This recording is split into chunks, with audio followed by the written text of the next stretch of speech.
Salut, bienvenue sur ma chaîne. Pour ceux qui viennent pour la première fois, qui me connaissent pas, je suis Dani Diane, styliste, modéliste et décoratrice d'intérieur. Alors aujourd'hui, notre vidéo, notre tuto, c'est pour cette magnifique barrette que vous pouvez faire vous-même à la maison pour pouvoir sublimer vos cheveux, les rendre encore plus élégants. Alors si cette vidéo t'intéresse, n'oublie pas de t'abonner et on passe tout droit au générique. C'est parti.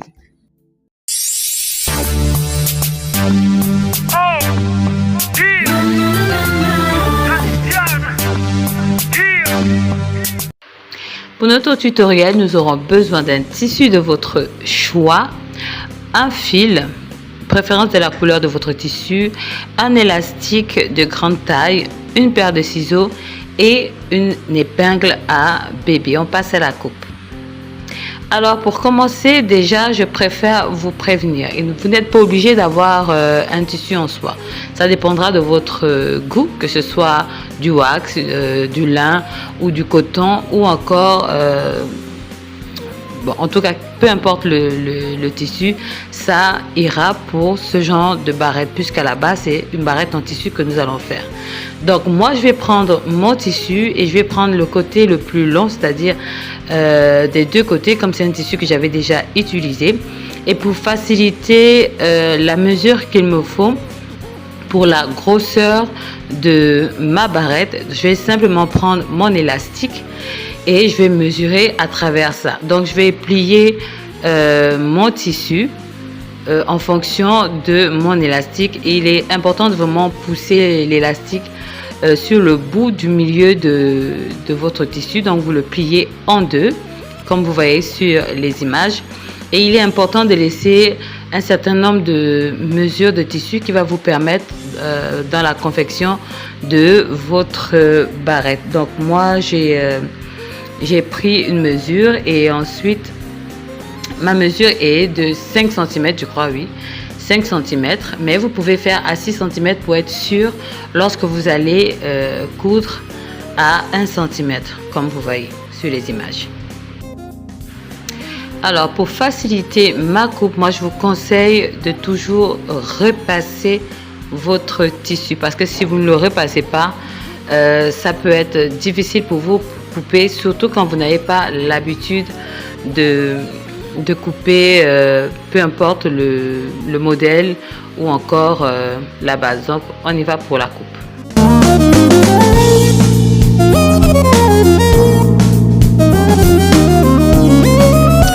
Alors après avoir coupé ma bande, je vais maintenant passer à la confection et je vais simplement coudre sur le côté qui n'est pas plié à 1 cm tout le long de ma bande.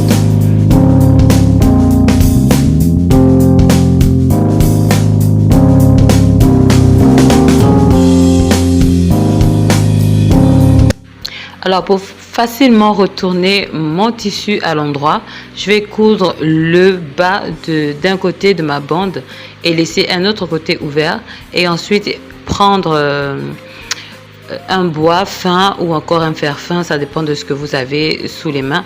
Ça vous facilite de pouvoir retourner votre bande. Alors après avoir cousu, je vais tout simplement couper la partie que j'ai cousue par le bas, qui va me donner la possibilité de pouvoir enfiler mon élastique plus facilement. Et ensuite, après cela, je vais passer au repassage. Il est très important de voir que la partie cousue doit se retrouver au milieu de votre bande pour qu'on ne voit pas ça, soit sur les côtés ou encore de manière tordue. C'est vraiment important. Donc, vous voyez la base du repassage, ça nous permet de faciliter notre confection.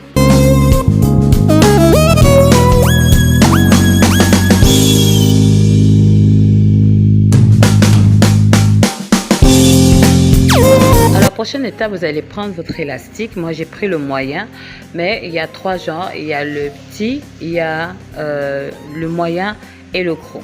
Donc moi j'ai préféré prendre le moyen. Donc vous allez prendre le tour de votre tête et surtout ne serrez pas votre tête, même si c'est l'élastique, ne le serrez pas, et vous ajoutez au moins 4 à 5 mm de plus sur votre mesure d'élastique pour pouvoir fermer ensuite. et la longueur de mon élastique, je l'ai pris à 57 cm. Ensuite, je vais prendre mon élastique et mon épingle à bébé qui va me permettre. L'épingle à bébé vous permettra de facilement enfiler votre élastique dans votre bande. Donc, c'est facile, on n'a pas besoin de plus d'explications par rapport à ça. Et on va simplement enfiler maintenant notre élastique dans notre bande.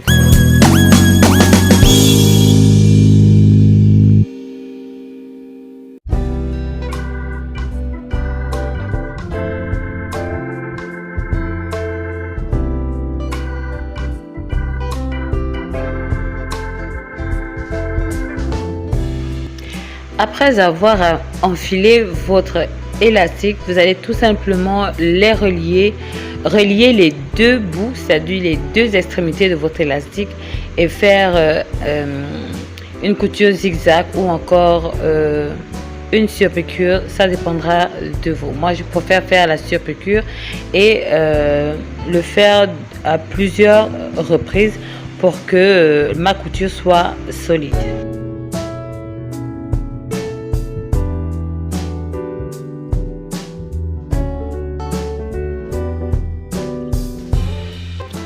Après avoir fermé mon élastique, là je vais passer maintenant à l'autre pratique, c'est-à-dire fermer maintenant la bande elle-même pour cacher tout ce qu'on a fait comme travail. Donc il faudrait vraiment enfoncer un côté à l'intérieur de l'autre côté, comme vous voyez sur les images. Et maintenant la partie qui est visible, vous devez plier au moins à 1 mm ou à 1 cm. C'est très important.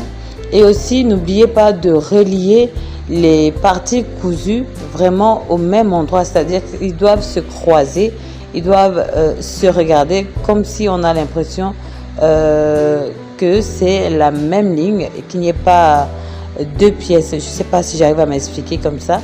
Et ensuite, vous passez à la confection que vous allez faire à 1 mm, c'est-à-dire à juste même la partie qui a été pliée. On y va.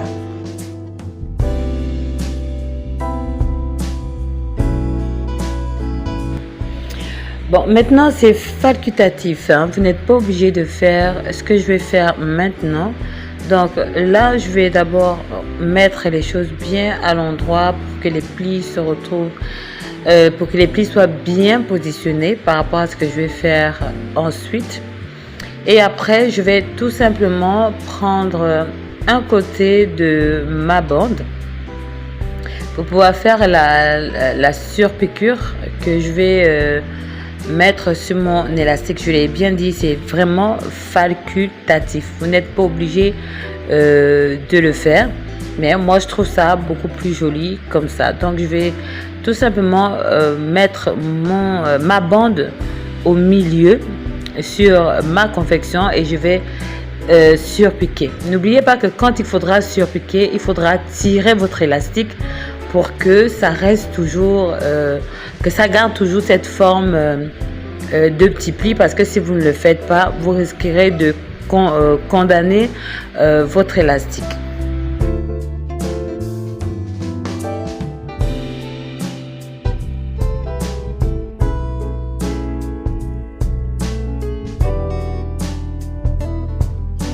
Alors notre vidéo elle est terminée. J'ai pris tout simplement Lorraine pour jouer le rôle du mannequin, elle qui n'est pas habituée à la caméra dont vous voyez l'expression de son visage. Alors notre vidéo elle est terminée. N'oubliez pas de vous abonner, de liker, de laisser des petits commentaires et d'appuyer la cloche de notification pour recevoir plus de vidéos. Moi je vous dis à la prochaine. Je vous adore. Mouah.